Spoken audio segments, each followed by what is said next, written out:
Hyrule Warriors is one of the strangest games Nintendo's released in recent memory. It's not the definitive Zelda game for the Wii U.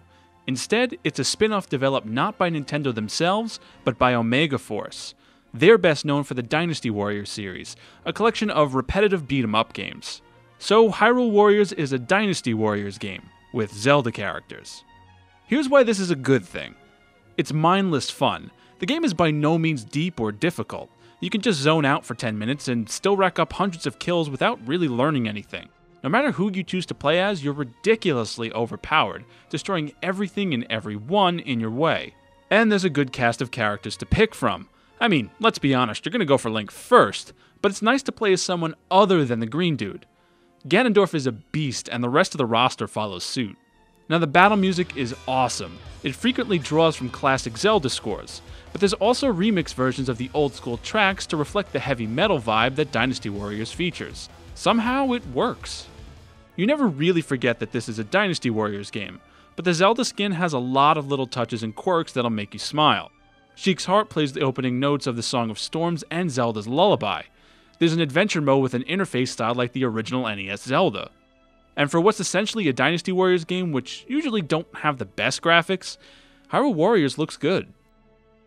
And here's how the game fails. There really isn't that much content here.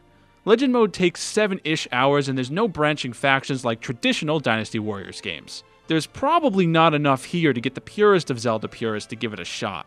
If you're looking for a story, by the way, this doesn't have much to offer. Legend Mode tries to tie everything into the Master Sword and the Triforce like a regular Zelda game.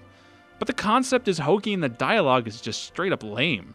And Lana, the good girl sorceress, she's an anime cliché. She's really there just to force the story along in cutscenes. Which aren't voiced, by the way. Yeah, I get it, no one talks in a Zelda game as a rule, fine. But then why animate the mouths? The characters are mouthing out the lines, they're just not voicing them. It's a weird experience, like the game originally had voiceovers, but they were removed before launch. Now, other reviewers have complained about framerate issues. Co-op play isn't the disaster it's been made out to be, but even solo play can get pretty gnarly. The game doesn't stop, but the slowdown is noticeable when you're in the middle of a particularly huge army. The team behind Hyrule Warriors has made too many games like it before. This really shouldn't be so pronounced. So, should you play this? It's not a Zelda game, not really. If you're looking for a real adventure, keep looking. But Hyrule Warriors is a fun, albeit shallow distraction until the real Zelda U shows up.